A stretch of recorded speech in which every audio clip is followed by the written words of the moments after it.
Hari ini saya senang sekali berada di tengah-tengah dari keluarga rohani yang ada di Abalov KTC di Kelapa Gading. Dan saya percaya kita semua selalu sehat-sehat dan sejahtera dalam Tuhan. Amin.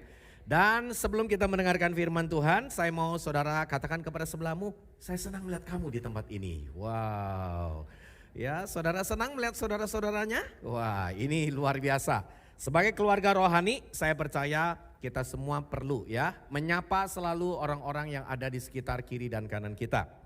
Oke, hari ini saya ingin memperkenalkan diri, maksudnya memperkenalkan keluarga ya, karena sudah cukup lama juga.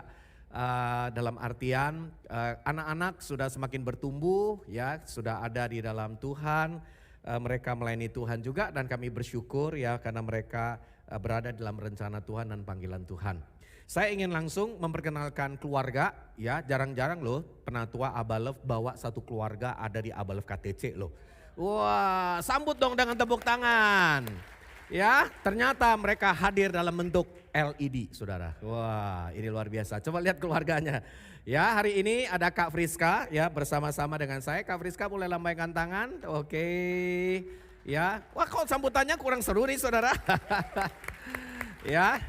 Kan udah lama kan, jadi Kak Friska mendampingi saya, ya ketiga anak kami tidak bisa karena mereka ada di gereja dan juga sedang pelayanan. Yang pertama Joshua, ya tahun ini akan menjadi dokter, ya jadi puji Tuhan. Yang kedua, sekarang juga jadi pemimpin Komsel, ya melayani juga di mahasiswa. Kemudian yang kedua Jeremy, ya juga sekarang sudah bekerja di salah satu bank swasta nasional di Indonesia ya di MDP di sana dan juga melayani di pelayanan youth juga sekarang ya. Ini Jeremy yang kedua. Dan yang ketiga Jane. Nah, ini masih kuliah ya. Jadi gampang menghafalnya 3J. Joshua, Jeremy dan Jane. Dan lebih gampang lagi hafalnya lagi keluarga kami semua kacamata. Ya, jadi kalau lihat satu paket semuanya. Oke, ya itu perkenalannya ya. Jadi paling tidak jadi kita lebih kita tahu bahwa semua generasi-generasi anak-anak kita juga sudah semakin besar dan biar kiranya mereka juga melayani Tuhan. Hari ini saya ingin langsung kepada bagaimana Tuhan merindukan supaya KTC terus membangun keluarga Allah ya, membangun juga hidup dalam pemuridan, membangun juga komunitas bersama-sama. Dan kita mesti bersyukur karena kita semua sedang berada di dalam sebuah keluarga rohani. Amin. Semua kita ada dalam sebuah keluarga rohani. Saudara, apapun statusmu, bagaimanapun kondisimu, engkau adalah keluarga besar, keluarga rohani yang ada di Abalov KTC. Dan segala sesuatu dimulai dari diri kita. Amin. Dari diri saya. Katakan kepada sebelahmu, dimulai dari diri saya. Dimulai dari kita semua, kita harus bersama-sama membangun keluarga rohani ini. Nah, saya mau ajak saudara melihat, ya kalau bicara tentang membangun sebuah keluarga, kita perlu mengalami atau sebuah proses. Bagaimana kita membangun nilai di dalam keluarga tersebut. Maka hari ini saya mau ajak saudara melihat, ya salah satu bagian bagaimana kita membangun keluarga rohani yang ada di Abalov KTC. Sama seperti waktu orang-orang Farisi bertanya kepada Yesus tentang hukum manakah yang harus dilakukan lebih dahulu. Kita tentunya sudah tahu, tapi hari ini saya mau mengutip kembali dalam Matius 22 ayat yang ke-34 sampai ayat yang ke-40 sebagai salah satu dasar untuk kita belajar bersama-sama. Bagaimana kita mempraktekkan hukum yang terutama dan yang pertama, hukum yang kedua yang tidak. Ya berbeda, yang sama dan setara dengan hukum kedua di tengah-tengah Abalov di KTC. Ya, yuk saya mau ajak kita perhatikan baik-baik. Saya bacakan ayat yang ke-34 sampai 36. Nanti sesudah ini saya menjelaskan sedikit, sesudah itu kita akan baca bersama-sama. Ya, ketika orang Farisi mendengar bahwa Yesus telah membuat orang Saduki itu bungkam, berkumpullah mereka. Ya, kalau saudara baca perikopnya, kisahnya dimulai dari kondisi orang Saduki. Kemudian orang Farisi mendengarnya dan seorang dari mereka seorang ahli Taurat. Jadi dari Farisi, kemudian dari Saduki dan ternyata di antara mereka juga ada ahli Taurat. Ya, jadi orang yang mengerti tentang prinsip-prinsip hukum Taurat. Mereka bertanya untuk apa? Mencobai dia. Ya, dikatakan pada ayat yang ke-36. Guru, hukum manakah yang terutama dalam hukum Taurat? Nah, saudara mesti membaca bahwa ternyata di dalam tradisi Yahudi, hukum Taurat itu ada 613 perintah. Berapa perintah? 613 perintah. Dan terbagi dalam 3 kelompok besar. Kelompok besar yang pertama dari 613 hukum Taurat itu, yang pertama yaitu hukum moral. Itu yang pertama. Oke? Kemudian yang kedua hukum sipil. Ya, civil law. Kemudian yang ketiga hukum seremonial atau upacara keagamaan. Jadi ada 3 hukum di dalam hukum Taurat menjadi 3 kelompok besar, di mana Yesus ditanya, yang mana yang terutama?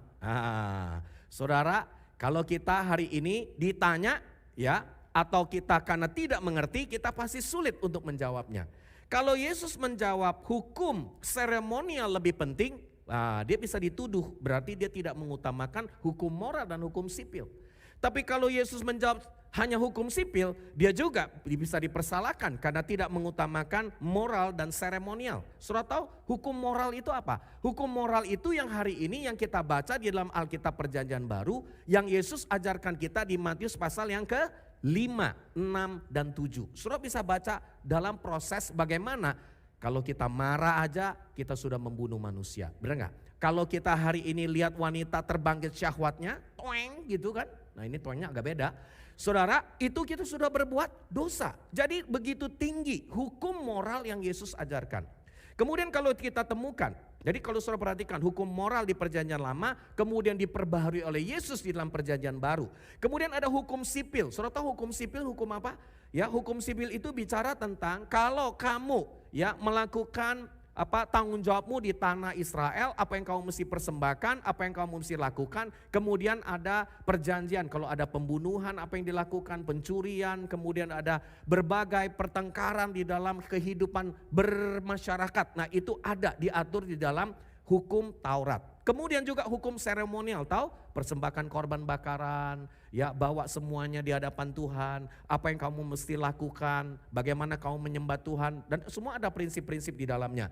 Nah, kalau saudara perhatikan, dari 3 hukum ini, Yesus harus memilih dari 613 perintah, yang manakah harus diutamakan.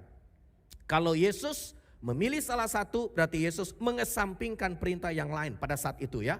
Dan ini membuat Yesus dipersalahkan. Namun Yesus menjawab dari 613 hukum Taurat yang ada, Yesus berkata hukum terutama dan yang pertama dan yang kedua hanya termaktub di dalam Matius 22 ayat 37 sampai 40. Komplit. Ternyata jawaban Yesus dari 3 ayat ini menjawab seluruh yang dijelaskan dalam hukum Taurat 613 hukum tadi. Mari kita baca sama-sama. Berarti kesimpulannya apa? Ini disebut hukum. Kalau namanya hukum berarti penting enggak? Penting sekali. Kalau tidak dilakukan ada konsekuensinya enggak? Ada konsekuensinya. Namanya juga hukum, law ya. Maka saya mau ajak saudara semua, yuk kita baca ayat 37 sampai 40 sama-sama.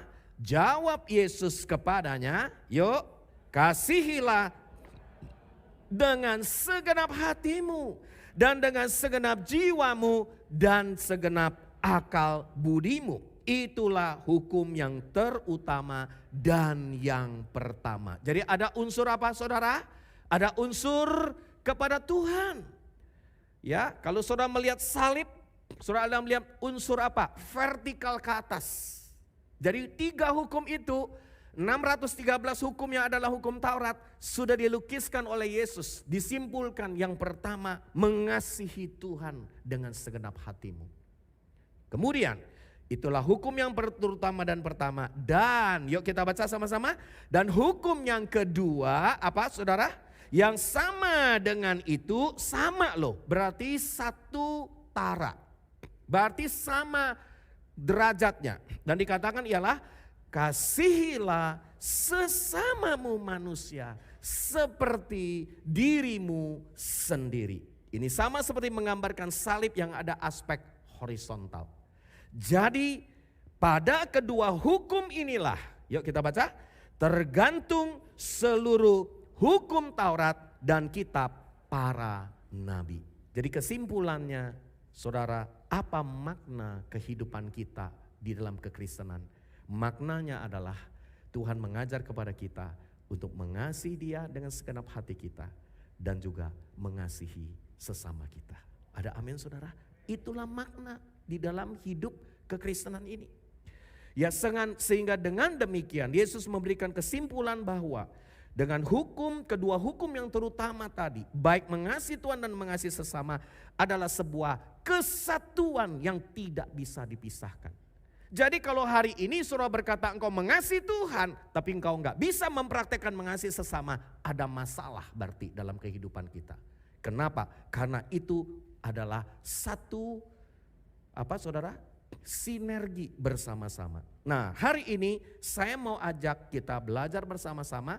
Karena saya memulai dengan prinsip yang tadi, tapi saya mau ajak saudara implementasikan bagaimana kita membangun prinsip mengasihi Tuhan dan mengasihi sesama dalam keluarga rohani kita, dalam hal yang relevan dalam hidup kita sehari-hari. Maka tema firman Tuhan hari ini saya beri judul Love, L-O-V-E.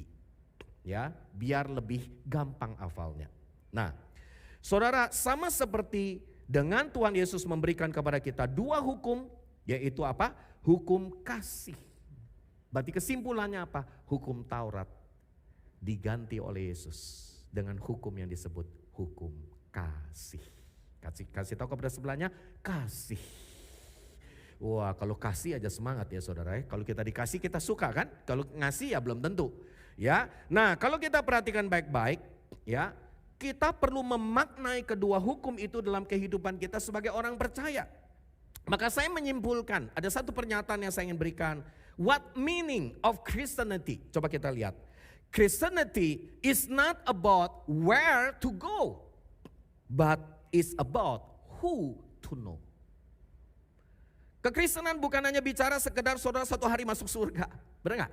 Saudara berada di gereja atau saudara berada dalam kekristenan, saudara menjadi orang yang hari ini mengenal Tuhan. Apa tujuan akhirmu?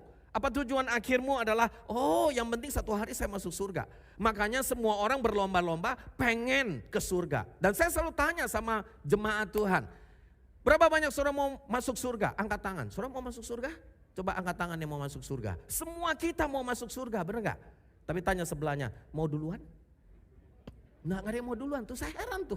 Di mana-mana tuh saya udah tanya, mau masuk surga enggak? Mau duluan. Tapi saya mau duluan. Ah, ya udah Kak Seno dulu aja. Ya, atau siapa dulu deh? Ya udah Kak, penatua dulu deh. Namanya juga penatua, ya kan? Udah tua juga kan gitu. Udah duluan aja, misalnya seperti itu. Nah, saudara, tapi kalau disuruh gantian antrian tiket pergi ke luar negeri, siapa mau duluan? Semua berebut mau duluan, saudara. Heran loh, padahal surga lebih bagus daripada luar negeri loh. Benar gak? Tapi ini memang menarik. Jadi kekristenan itu bukan bicara kita mau kemana. Tapi kekristenan adalah bicara siapa yang kita kenal. Maka Yesus berkata dia adalah jalan kebenaran dan hidup. Dan dia membawa kita bukan kepada surga. Dia membawa kita untuk ketemu dengan Bapa kita. Ada amin saudara? Makanya gak salah kasih tahu sebelahnya. Kalau ada di Abba Love. Ketemu Bapa saudara. Jangan sampai di Abba Love gak ketemu Bapa. Nah itu paling repot. Saudara, hari ini kita bersyukur karena kita bisa mengenal pribadi Bapa di surga. Kita bersyukur bisa mengenali Yesus. Kita bersyukur karena kita mengenal pribadi Roh Kudus. Betapa luar biasanya kehormatan buat kita untuk kita mengenal siapa Dia. Amin saudara. Makanya perjalanan kekristenan itu sebenarnya apa? Perjalanan yang terus menerus pencarian dan keserupaan, semakin hari semakin serupa seperti Bapa kita. Ada amin saudara? Inilah makna kekristenan saudara. Makanya jalan salib tujuannya adalah membawa kita untuk mengenal Bapa kita. Siapa pribadi Dia. Dan apa makna gereja kalau begitu? Saya berikan kesimpulan. Church is about God with me and me with others. Jadi gereja adalah tempat keluarga di mana kita akan menemukan bagaimana Tuhan Tuhan punya hubungan dengan saya seperti salib Kristus. Dan juga bagaimana kita membangun hidup kita satu dengan yang lain. Itulah makna gereja. Jadi hari ini kalau kita berada di dalam gereja dan kita adalah gereja dan kita adalah komunitas yang bersama-sama. Hari ini kalau saudara sampai nggak ketemu Tuhan dengan dirimu dan dirimu dengan sesama, jangan-jangan ada yang salah dalam gereja.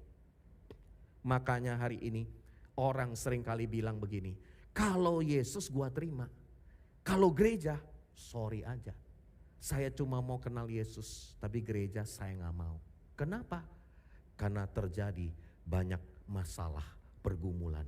Memang kelihatan dari wajah-wajah kita saudara. Ada pergumulan-pergumulan dalam gereja. Ya kan? Membuat kita mau lari dari gereja. Tapi hari ini saya percaya kita nggak bisa. Ya nggak bisa kita hari ini memisahkan. Oh hanya Tuhan dengan saya aja. Nggak bisa. Gereja harus satu paket. Betul? Sama seperti hukum yang tadi saya sudah bagikan. Kita nggak bisa bilang hanya mengasihi Tuhan dengan segenap hati kita. Tapi kita harus mengasihi sesama kita. Itu dua hukum yang nggak bisa dipisahkan. Saudara nggak bisa belah hanya yang Tuhan aja atau yang sesama aja. Duanya harus saling memperlengkapi. Jadi hari ini saya mau ajak kita bangun gereja, keluarga rohani kita. Itu adalah bagaimana bicara Tuhan dengan kita. Dan bicara juga kita dengan sesama. Ada amin saudara? Itulah makna gereja, salib Kristus. Hubungan dengan yang di atas dan hubungan dengan sesama kita. Nah, jadi dari kedua pengertian ini kita menyadari untuk dapat menggenapi hukum kasih tadi di Matius 22 yang Yesus sampaikan, saya mau ajak saudara melihat salah satu dari doa Rasul Paulus.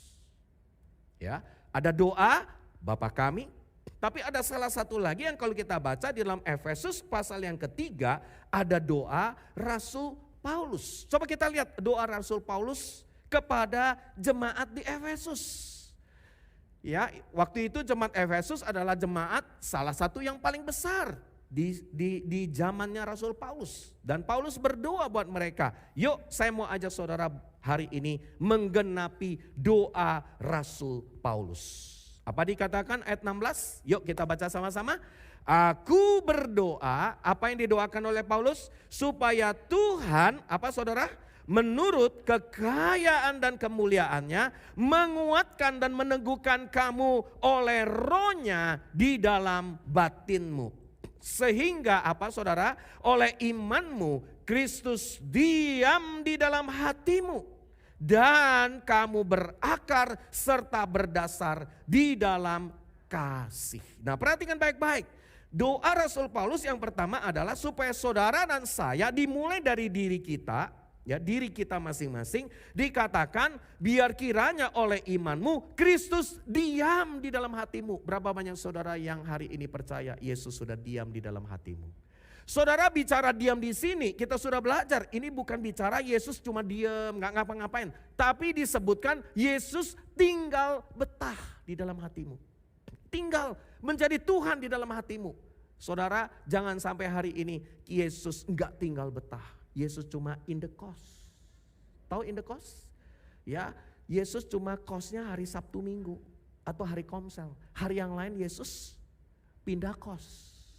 Kenapa? Karena saudara tidak menyediakan hatimu.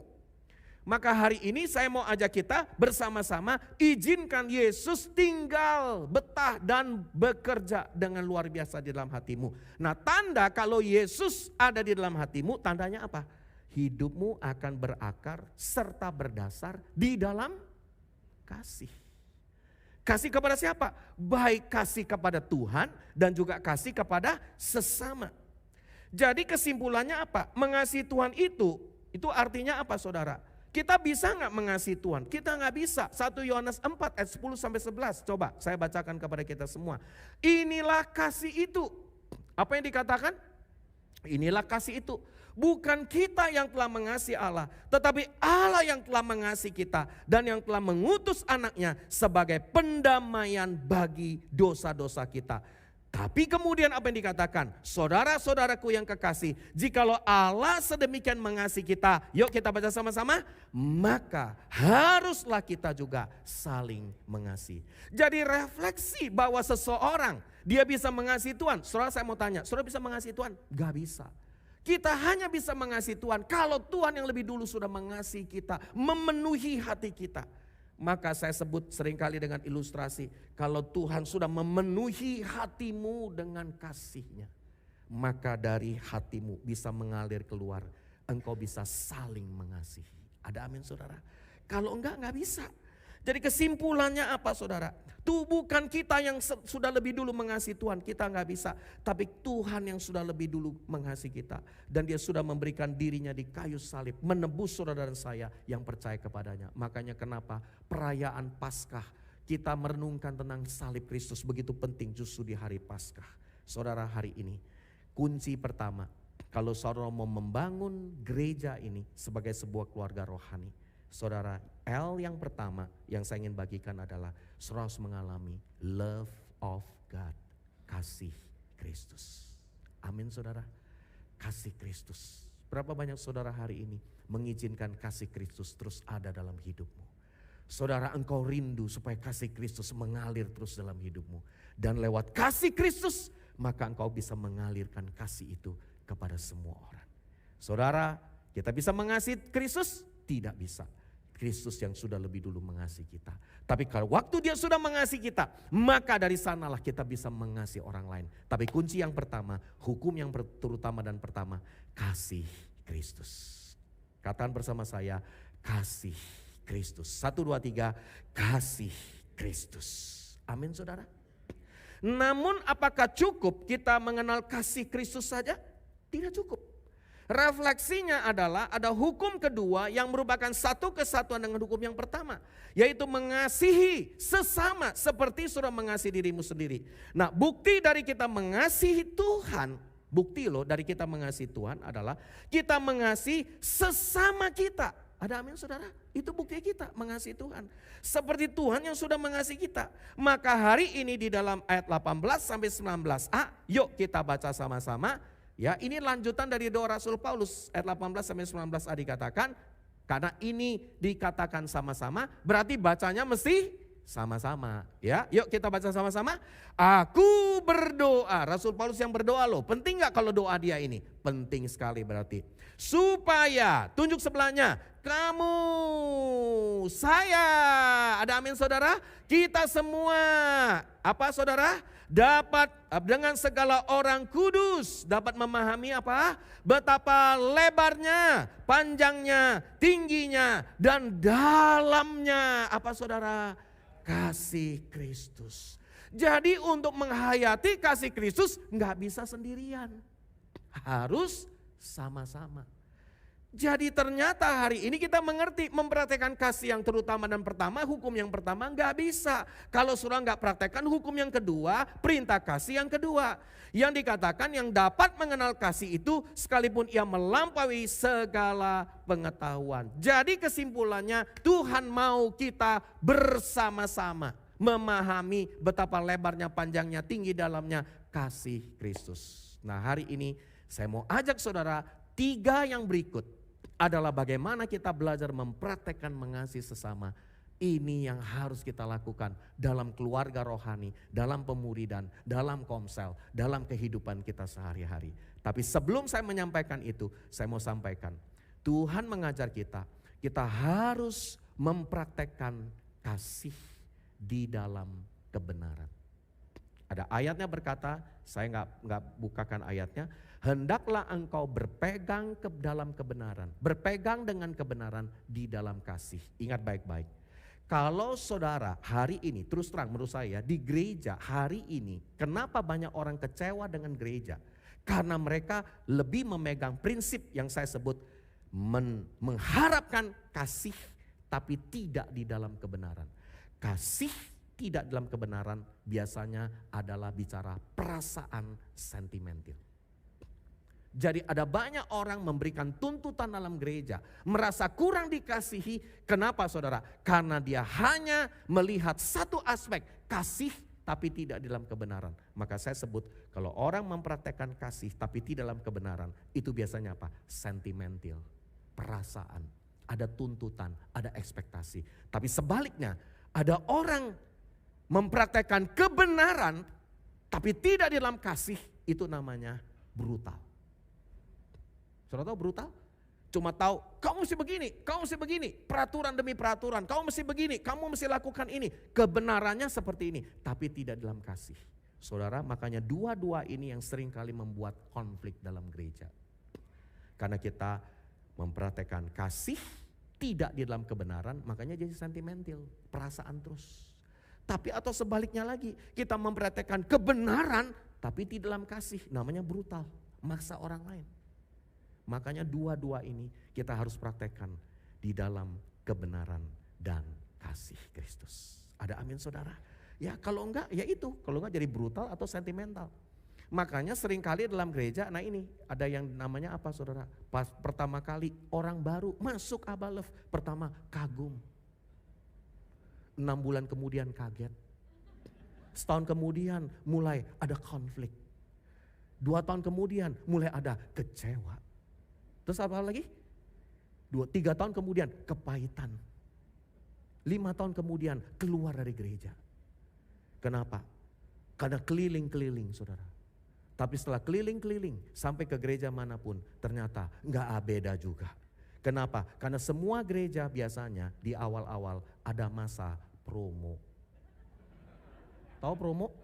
Dilayani, dijemput, diantar, ya wah pokoknya semua masa promo, wah semua dikasih kesempatan, wah kamu mesti berkarya, makanya kamu mesti begini. Ternyata sesudah itu syarat dan ketentuan berlaku.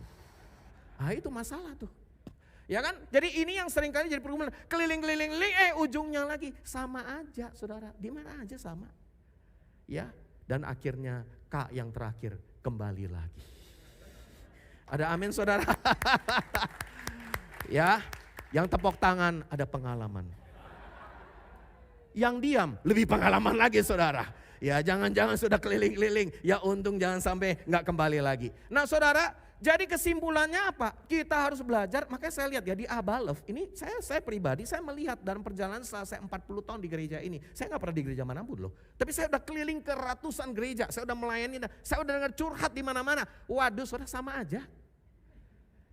Ya dan kita mesti bersyukur karena kita berada dalam sebuah keluarga rohani di mana kita belajar mempraktekkan kasih di dalam kebenaran. Nah itu kata penting. Tapi memang harus diakui kita di Abalef ini cenderung ya ini kasih tanpa kebenaran, jadi sentimental. Banyak tuntutannya, banyak kekecewaan akhirnya. Karena mereka nggak ngerti bagaimana mempraktekkan kebenaran di dalam kasih. Atau sebaliknya lagi, kebenaran terus, peraturan terus, harus begini, wah tegas, dominan ya kan. Tapi nggak ada kasih, brutal itu. Makanya banyak luka batin. Ya itu perlu pelajaran SPK khusus saudara. Ya kalau SPK Jiwa Baru udah nggak mempan itu. Ya yang paling susah itu orang lama. Ya coba lihat sebelahnya, kamu orang lama orang baru. Ya survei membuktikan yang paling banyak menghilangkan orang lama dan orang baru, orang lama saudara. Ya yang paling banyak, ya kan? Yang paling banyak bawa jiwa baru siapa? Jiwa baru. Yang ngilangin jiwa baru orang lama saudara. Nah itu, ya kan? Nah ini pengalaman ya. Ya kan, saudara itu realita-realita dalam kehidupan ini. Maka saya mau ajak kita, yuk kita mau praktek. Saya lihat ya, sebenarnya Abalef itu luar biasa loh. Kasihnya itu, nah tapi saya lihat ada tuntutan dan ekspektasi yang lebih banget. Nah ini membuat akhirnya sentimental terus. Ya kan, nah ini kita harus seimbangkan. Maka hari ini saya mau ajak kita melihat, yuk kita mau belajar. Kalau saudara mau mempraktekkan kasih mengasihi sesama, saya mau kasih yang praktikal saja. Yang kedua yaitu open our heart and life to others. Saudara nggak ada cara lain. Kalau saudara mau belajar mempraktekkan kasih, harus dimulai dari hati. Amin saudara. Aduh Kak Seno, hatiku sudah ngilu, keluh, pilu, serba itu cocok tuh ngalamin Paskah nanti. Karena Yesus sudah mengalami itu saudara. Keluh sampai gak bisa ngomong. Bohwat. Kenapa? Pusing. Semuanya auban. Makanya muncul sebo, bohwat. Saudara, nah ini ya dikatakan dalam 2 Korintus 6 ayat 11 sampai 13. Ini Paulus yang bilang begini. Hai orang Korintus, ini Paulus lagi ngomong loh sama jemaat. Tadi ke jemaat Efesus, sekarang ke jemaat Korintus. Kami telah berbicara terus terang kepada kamu. Hati kami apa saudara? Terbuka lebar-lebar. Kalau saudara mau praktek kasih Kristus, mengasihi sesama, buka hatimu lebar-lebar. Ya, dan bagi kamu ada tempat yang luas, lebar dan luas. Saudara, kalau mau praktek kasih, hatinya harus lebar. Amin. Harus luas dalam hati kita. Tapi Paulus bilang, tapi bagi kami hanya terdapat apa? Tempat yang sempit di dalam hati kamu. Kenapa sempit? Ada konflik. Makanya nggak nyambung, satu lebar satu sempit. Nah bingung deh. Ya harusnya apa? Harusnya terbuka, lebar dan luas. Maka Paulus bilang, maka sekarang supaya timbal balik, harus ada timbal balik dong. Kasih itu kan harus ada timbal balik, memang benar. Nah saudara perhatikan baik-baik, kata timbal balik ini saya nggak bicara kasih itu kasih transaksional. Saudara tahu nggak? Nah ini yang saudara perhatikan lagi. Kasih harus dipraktekkan dalam kebenaran. Tapi kasih juga, coba lihat semuanya. Jangan kasih yang kita praktekkan itu kasih transaksional. Saudara transaksional? Take and give. Kalau saudara lakukan kasih take and give, pasti kecewa. Pasti. Kenapa? Karena saudara sudah give, tapi nggak pernah take. Kasih Kristus, saudara tahu, itu kasih agape. Kasih agape itu apa? Kasih satu arah. Kalau saudara buat baik sama seseorang karena dia buat baik sama engkau, ya itu mah orang dunia juga bisa. Orang dunia lebih hebat lagi malah. Tapi dalam kekristenan yang terjadi apa? Kita tanpa sadar transaksional. Oh kalau dia begini, oh aku begini. Kalau dia nggak begini, gua juga nggak begini. Nah ini namanya kasih transaksional. Dalam hubungan, dalam keluarga, dalam pasangan, orang tua dengan anak, dalam gereja, jangan terjebak dengan kasih transaksional. Ya kan, transaksional itu pokoknya take and give. Kalau nggak ada dapat take-nya, dia nggak akan give. Saudara, hari ini, yuk Alkitab mengajar kepada kita, prinsip kasih, buka hati dengan cara apa? Maka sekarang supaya timbal balik aku berkata seperti kepada anak-anakku. Mari kita baca sama-sama. Bukalah hati kita selebar-lebarnya. Saudara, hari ini saya berdoa, kalau jemaat Abalov KTC, engkau hari ini mau jadi keluarga rohani, yuk kita praktek, buka hati kita lebar-lebar dan luas kepada semua orang. Ada amin saudara? Coba lihat sebelahnya. Walaupun model kamu seperti itu, atau tindakan kamu sangat menyebalkan sekali, atau mungkin saya terpikir terus, Tuhan, ya kan kalau perlu Tuhan, kenapa pemimpin ini Tuhan, begitu bengis Tuhan, begitu kejam, doakan Tuhan supaya segera dipanggil ke rumah Bapa di surga. Tapi herannya saudara, ternyata hasil doa-doa seperti itu nggak pernah dijawab Tuhan saudara. Ya kan? Kenapa? Kita malah sering kali ketemu, aduh kasihan ya, orang ini baik loh, cepet loh dipanggil Bapa di surga. Orang baik, maka jangan terlalu baik kak. Yang terlalu baik cepat ke surga nanti. Nggak ada ayatnya begitu juga, benar nggak? Ya kan? Ya makanya jangan jadi terlalu baik kak. Makanya tuh lihat tuh hidupnya, aduh cepat dipanggil Bapa. Ini yang jahat kak udah didoain nggak mati-mati kak. Ya kan, nah ini namanya apa saudara? Hatimu sempit. Kenapa? Karena hatimu hanya fokus kepada transactional love. Engkau hanya take and give. Saudara hari ini dalam kekristenan saya mau tanya, Yesus mengasihi saudara transaksional enggak? Enggak. Dia sudah mengasihi engkau, dia menebus hidupmu satu arah. Mau saudara terima nggak terima, terserah. Itu pilihan dalam hidupmu, tapi Yesus sangat mengasihi engkau. Ada amin saudara. Begitu besar kasih Allah akan dunia ini, sehingga dia memberikan anaknya sendiri untuk menebus setiap kita. Saudara, kita bisa nggak mempraktekkan kasih satu arah? Bisa, karena Kristus sudah lebih dulu memberikan kasih satu arah itu buat kita. Ada amin saudara. Kalau transaksional, kita mah udah habis saudara. Benar nggak? Tuhan udah marah-marah terus sama kita. Udah dipecat, kita udah diterminate, kita udah gone semuanya. Tapi hari ini dia begitu mengasihi hidupmu. Dia mengasihi engkau terus menerus, tidak berkesudahan.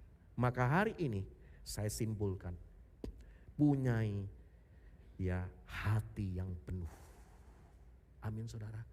Penuh dengan kasih Kristus. Jangan sampai hari ini di hatimu di Abalov KTC mulai setengah hati. Setengah hati itu setengah mati loh nanti. Coba lihat sebelahnya. Oh susah kelihatan. Karena di masker semua. Jangan setengah hati, apa-apa setengah hati. Setengah mati. Mulai apa nih? Mulai putih-putih menggerogoti apa? Mulai kecewa. Ya kan? Kasihnya karena kasih transaksional. Tuntutan. Kasih sentimental. Nah ini terus. Ini yang kita hidupi. Lama-lama gak ada lagi hati di KTC. Gimana kamu? Udah gak ada hati kak? Loh hatinya masih ada kan di dalam. Iya tapi hatinya udah putih kak, ngeblank. Saudara, hari ini saya berdoa. Jadikan Abalov KTC adalah apa saudara? Adalah rumahmu. Maka saya simpulkan. Home is where the heart is. Amin saudara. Rumahmu itu hatimu di sana. Jangan sampai secara fisik kamu ada di sini, tapi hatimu nggak ada di sini. Amin saudara. Hari ini engkau dengar firman dari saya, ya tentunya ya Tuhan yang ngomong kan, tapi Tuhan pakai saya untuk nyampein. Tapi saudara pikirannya nggak di sini. Saudara hari ini, yuk jadikan gereja ini keluargamu.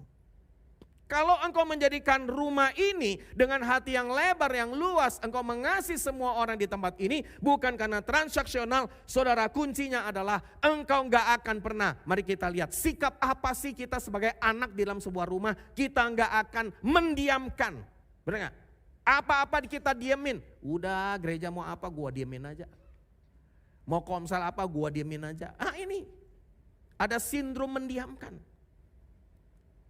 Ya kan, suami istri aja ada diam-diaman. Wah, diam-diaman, adu kuat siapa lebih dulu diamnya. Ya kan, saling mendiamkan. Lama-lama masalah enggak? Masalah pasti. Kenapa? Karena komunikasi hancur. Keabnormalan mulai masuk. Asumsi-asumsi mulai berkembang karena enggak ada komunikasi.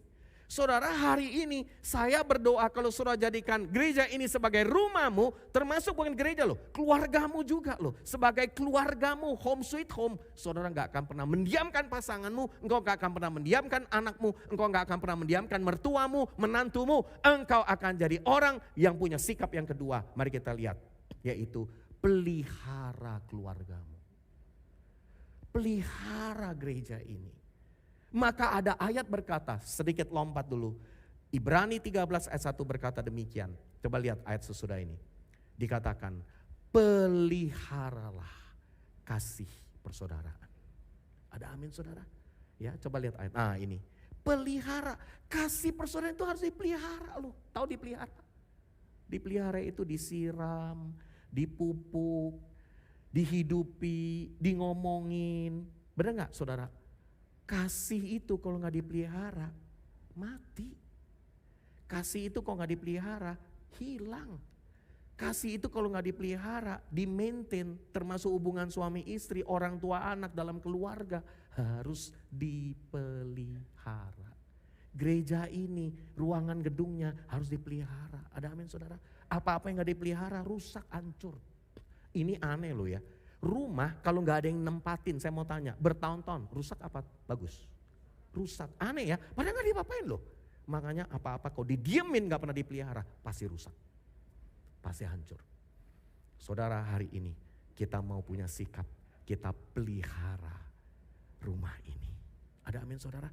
Kita maintain, kita pelihara, sound systemnya mesti dipelihara, ya kan, diservis, di apa aja, mobil mesti diservis, rumah kita juga, ini kita lagi renov sedikit karena udah 10 tahun lebih ya, rumah biasanya di kompleks rumah saya ini lagi banyak perubahan nih, ya renovasi sana sini. Nah ini perlu dipelihara. Dan yang ketiga, yang lebih luar biasa lagi, kita belajar memperbaiki dengan menambahkan dan membangun yang baik di gereja ini.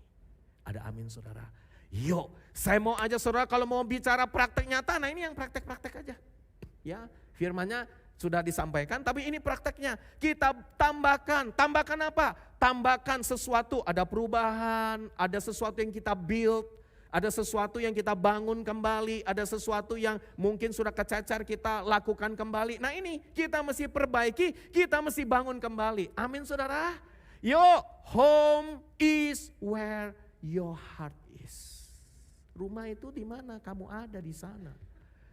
Dan hari ini saudara, buka hatimu, hidup dengan sesama kita.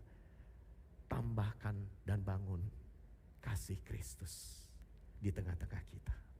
Tantangan terbesar adalah makin lama menjalani perjalanan kekristenan bersama dengan orang yang sama. Nah itu yang tidak mudah. Tapi Tuhan berkata lewat doa Rasul Paulus, bersama-sama dengan segala orang kudus.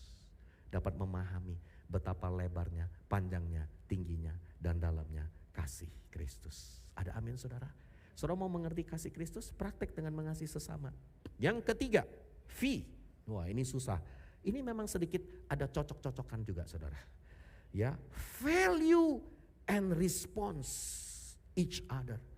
Belajar menghargai. Nah value itu apa? Saya mau tanya, Abalov punya value enggak? Kita punya, gereja punya nilai enggak? Perusahaan punya nilai enggak? Keluargamu punya budaya nilai enggak? Ya harus ada dong. Enggak ada nilai mah hancur. Negara enggak punya budayanya, enggak punya nilai yang dijunjung tinggi, hancur saudara. Sama seperti gereja, kita harus punya nilai. Nah nilai apa di Abalov? Care. Hamba dalam kasih Kristus. Kita enggak boleh lupa itu. Saudara, kita harus bangun gereja ini dengan sebuah sikap punya nilai, saling menghargai. Nah nilai, coba lihat semuanya. Kalau bicara nilai, saya mau tanya, nilai itu bicara apa? Harga. Benar gak? Harga, ada harga. Ada harga yang kita harus lakukan. Nah oke. Jadi saudara hari ini saya mau dengan cepat ya, karena waktu. Nah coba 3 orang maju ke depan. Yang tadi sudah diminta. Oke, yuk silakan. 3 pria. Wah, oh ternyata diminta juga Kak Yongki ya. Silakan boleh ada di depan. Nah, kita nggak tahu. Coba cepet-cepet. Nah, supaya waktu kita lebih singkat. Oke, sekarang boleh pilih. Mau pilih yang mana ini? Ya, mau pilih yang mana? Ya, tapi jangan ditunjukkan dulu.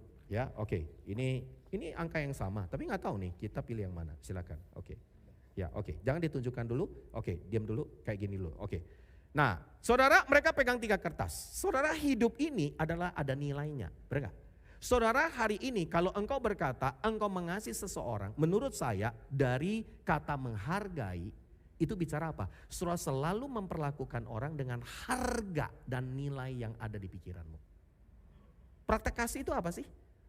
Praktek kasih itu praktek harga, nilai kepada orang lain. Belajar menghargai dan menilai orang lain. Nah, coba kita lihat sekarang. Boleh tunjukkan? Jangan dibalik. Bukan, salah. Nah, itu balik. Ah, 0. Berikut. Balik. Ah, ya. Oh, 10. Oke, ini 5. Oke, kalau gitu yang 5 di sini. Nah, ternyata Kak Yongki dapat 5 ya. Oke. Ada 0, ada 5, ada 10. Saya sudah pernah kasih ilustrasi ini, masih ingat? Kalau kita menghargai seseorang dengan nilai 10 nih kita hargai dia. Wih apa kabar nilai 10 nilai tertinggi. Kok gak ada dompetnya? Nanti saya bantu kamu ya. Senang gak? Senang banget. Benar gak saudara? Saudara sedemikian engkau menghargai kasih nilai dalam hidup seseorang. Saudara akan perlakukan dia dengan harga dan nilai itu. Tapi kalau saudara saya melihat yang satu ini angka 5. Ya udah. Oh pelokan, oh ada dompet ada masalah. Oke, nanti minta dia aja yang bantu kamu. Atau minta Pak Jali ya, Pak Jali nanti akan bantu kamu. Saya nggak bisa bantu kamu. Kenapa? Karena nilainya cuma 5. Ya kadang-kadang bernilai, kadang-kadang nggak bernilai. Benar gak? Kalau yang 0, mohon maaf. Lihat aja kagak mau. Kenapa? Nilainya nggak ada nilai. Di dalam gereja, coba lihat sebelahnya. Berapa ya harganya dia? 10, 5, atau 0? Semua diem. Kalau 0 apa? Kak, kalau dia ada, di ibadah 1, gua pindah ibadah 2.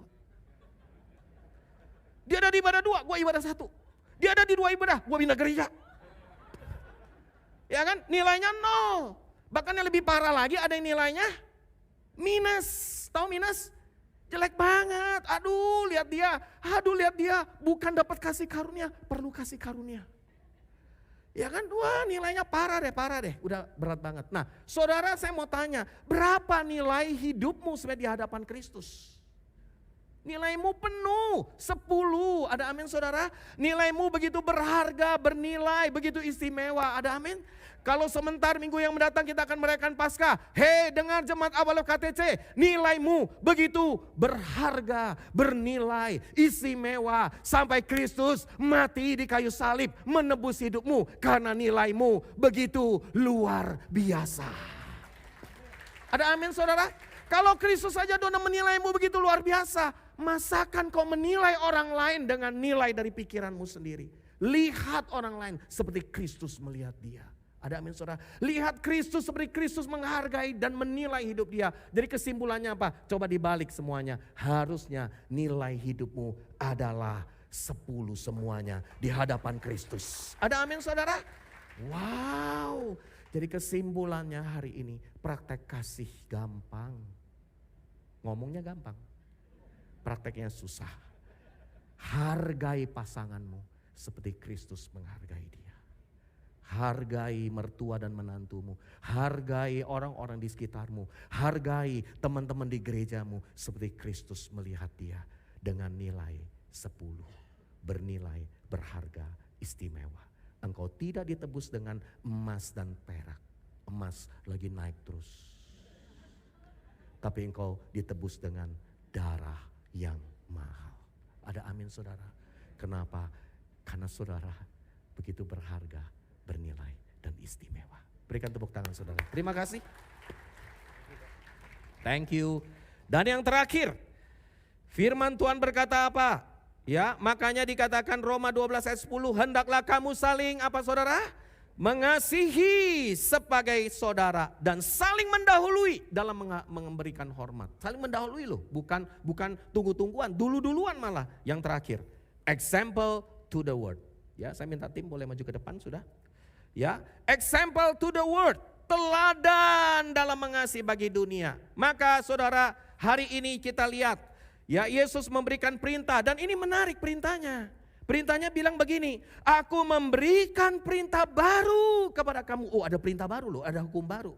Hukumnya apa? Supaya kamu saling mengasihi. Jadi ternyata kalau saudara refleksi dalam kehidupan kekristenan dan gereja itu adalah udah identik orang Kristen dan gereja kasih. Benar gak? Di mana-mana deh kalau saudara perhatikan mau gereja dianiaya kayak mau apa diperlakukan apa udah kuncinya apa? Orang cuma bilang kok ada kasih ya. Nah yang paling repot kalau udah gak ada kasih. Kenapa? Karena tantangan di akhir zaman kasih jadi dingin. Kasih jadi tawar. Nah itu tantangan kita loh di akhir zaman. Tapi Yesus berkata sama seperti aku telah mengasihi kamu. Demikian juga kamu harus saling. Harus loh. Kasih tahu sebelahnya harus. Ya tapi kalau lihat wajahmu mungkin pilihan kali ya. Ya belum tentu harus. Kasih adalah perintah bukan pilihan. Dengan demikian engkau saling mengasihi. Yuk kita baca sama-sama. Dengan demikian semua tetanggamu, semua orang di sekitarmu, semua orang di kantormu, semua teman di kampusmu, semua orang di gereja, semua orang di sekitarmu, keluarga besar akan tahu. Apa saudara? Kamu adalah murid-muridku jikalau kamu saling mengasihi. Jadi dunia tahu saudara orang Kristen, kata murid itu sebenarnya adalah Kristen. Gak ada perbedaan antara murid sama Kristen. Saudara ada orang yang berkata, oh kalau Kristen lebih rendah kak, murid lebih tinggi. Udah ikut SPK baru murid, salah itu. Sejak saudara terima Yesus sebagai Tuhan Juru Selamat, engkau murid Yesus. Ada amin saudara? Engkau murid, bahkan di Antioquia dikatakan, kalau saudara baca Kisah 111, untuk pertama kalinya murid-murid Yesus disebut Kristen. Jadi Kristen itu sama murid itu sama, satu level. Tapi kuncinya apa? Lewat engkau saling mengasihi. Dunia akan tahu. Nah hari ini saya mau tutup dengan satu ilustrasi. Saudara pernah lihat pohon redwood? Pohon kayu merah. Nanti saudara googling aja deh. Ya saya juga dapat inspirasi ini dari salah satu pembicara di salah satu seminar. Dan saya lihat wah ini bagus sekali. Nah pohon redwood ini tinggi saudara. Dia itu tinggi bisa sampai 90 meter, 100 meter, tinggi banget. Dan itu saudara bisa ditemukan di National Park di Yosemite di Los Angeles, di California, Amerika. Itu tinggi. Saudara pernah lihat gak orang yang kalau dia berdiri di foto tuh sampai dia kayak sendirian, pohonnya gede banget. Nah itu salah satu gambaran dari pohon redwood ini. Nah pohon redwood ini menarik nih. Ini pohon tinggi, saya mau tanya kalau pohon tinggi akarnya dalam gak? Pasti dalam. Ternyata redwood dalam tapi tidak terlalu dalam. Pohonnya tinggi, tapi tidak sebanding dengan akar yang di dalamnya. Tapi yang menarik, pohon ini connected. Akarnya terkoneksi dengan akar pohon kayu merah yang sebelahnya. Makanya saya bilang, ini pohon praktek komsel. Terkoneksi, praktek kasih, saling, ada unsur salingnya. Jadi dia ternyata saling terkoneksi. Yang membuat dia kuat adalah karena apa? Karena dia terkoneksi. Kenapa pohon makin tinggi, angin makin kencang, benar gak? Badai makin luar biasa. Dan hari ini saya mau ajak ada 2 orang yang jadi ilustrasi terakhir. Oh ini 2 orang memang, dia lagi saudara.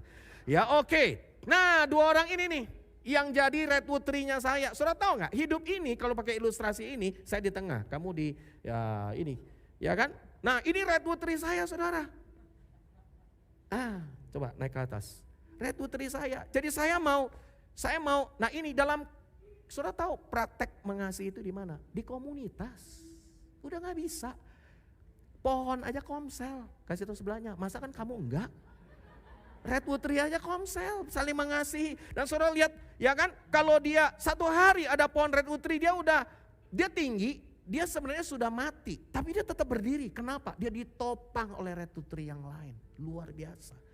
Hari-hari ini dalam gereja ada orang mungkin sudah mulai dingin rohani, luka rohani, mati rohani. Tapi ada redwood tree yang masih hidup, yang menopang dia di kiri dan kanan. Ada amin saudara? Jadi kalau hari ini saya mau lemah, tolong ya benar-benar ya, jangan lepaskan saya. Saya jiwa baru saudara, saya mau lemah, oh enak banget saudara. Kalau dia lepasin jatuh nih gue nih.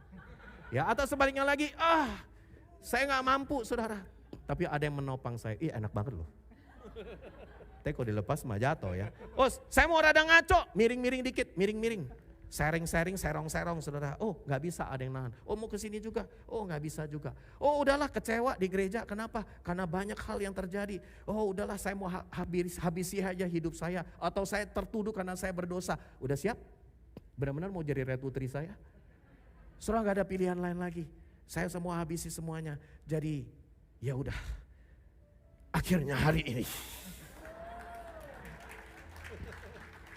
saya hanya bisa bergantung kepada redwood tree di sebelah kiri dan kanan saya.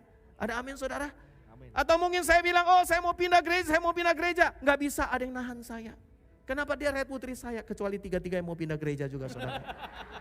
Nah itu beda juga ya. Ya kan, itu berarti sehati itu saudara. Ya ada kompaknya. Tapi hari ini saya percaya bahwa sedemikianlah hidup kita. Kita perlu saling mengasihi. Amin, terima kasih.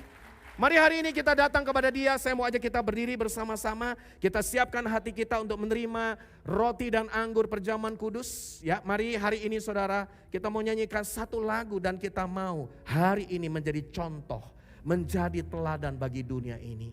Terima kasih Bapa, kami bersyukur Tuhan.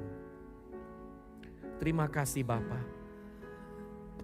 Mulia kasih-Mu, Kau korbankan hidupku, curahkan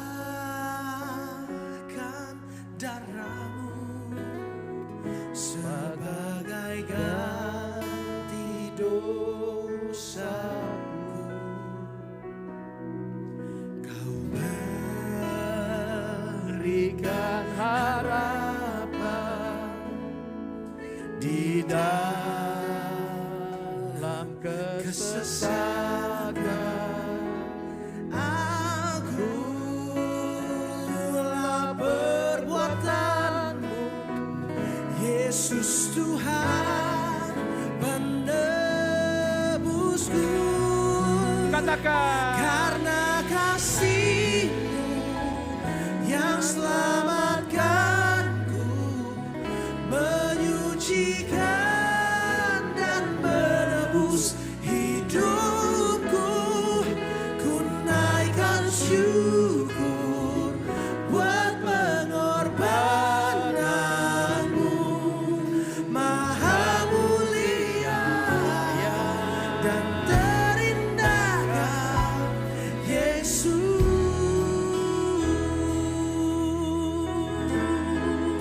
bisa nyanyikan lagu ini dengan segenap hati.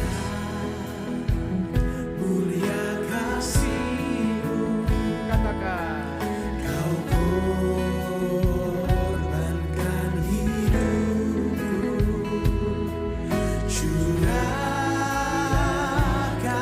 darah-Mu sebagai ganti dosaku.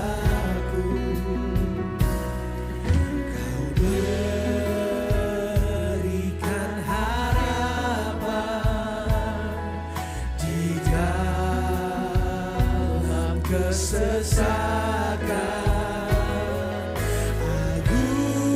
Agunglah perbuatan-Mu, Yesus Tuhan penebusku. Karena kasih-Mu yang selamatkanku, menyucikan dan menebus hidupku. Ku naikkan syukur buat pengorbanan-Mu maha mulia. Karena kasih-Mu yang selamatkanku, amin. menyucikan dan menebus hidupku. Ku naikkan syukur buat pengorbanan-Mu maha mulia dan terindah Kau, Yesus. Sebelum Pak Jali akan memimpin kita, saudara saya merasa mari kita menghayati. Kenapa kita mesti makan dan minum perjamuan ini? Karena perjamuan kudus bicara tentang hubungan Kristus dengan kita. It's talk about God with us. Bagaimana dia sudah berkorban buat kita. Tapi saudara masih ingat kalimat berkata, kalau ada sesuatu yang di hatimu dan engkau belajar hari ini untuk mengakui tubuh Kristus. Itu bicara apa? Hubungan dengan sesama kita. Dan hari ini Tuhan, kami mau mengakui tubuh Kristus. Kami mau menghargai dan menilai tubuh Kristus seperti Kristus menilai itu. Terima kasih Bapa. Hari ini kami bersyukur, kami berdoa agar sungguh kami mau mempraktekkan hukum yang terutama dan yang pertama, mengasihi Tuhan dengan segenap hati kami dan mengasihi sesama seperti Kristus yang sudah mengasihi kami. Terima kasih Bapa. Kami serahkan hidup kami ke dalam